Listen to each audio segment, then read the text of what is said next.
Okay. One thing I wanted to mention is that when you do DTT and you have all of these components, right? You've got your program, the set list for that program, a data sheet for that program, and the graph, right? Hopefully they're all in a nice handy pile that looks similar to this. Okay? And everything's all on top of each other, so it's organized, easy to find, easy to work through. The person who's managing your case might also have all of the programs located in one simple and easy to use binder. Okay?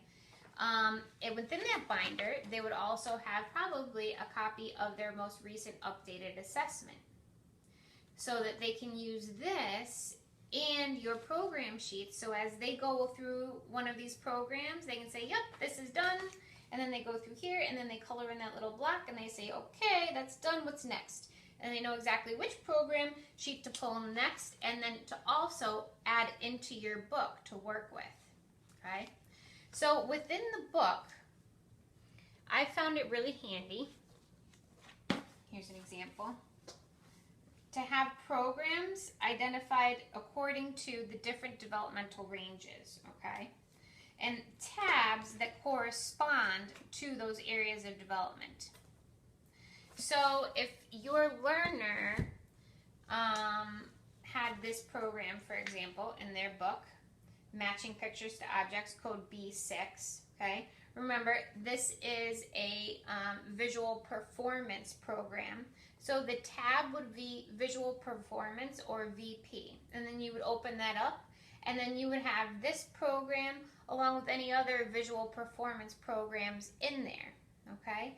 But then it would also have this code B6.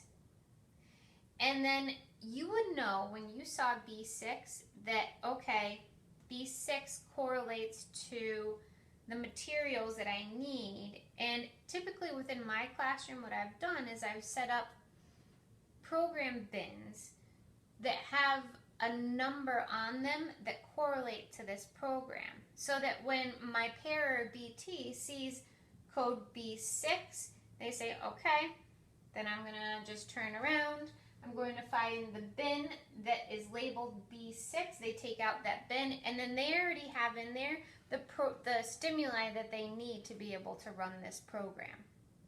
Which is wonderful because, as you know, when you're getting prepared for DTT, you need to have everything all set and ready to go, because your learner is not going to just sit there and patiently wait, right? You need to have a lot of things in preparation.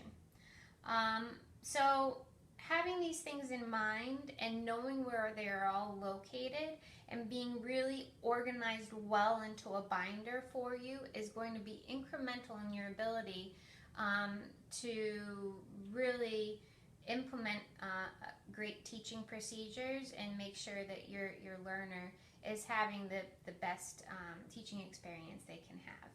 All right, so I just wanted to share that briefly with you.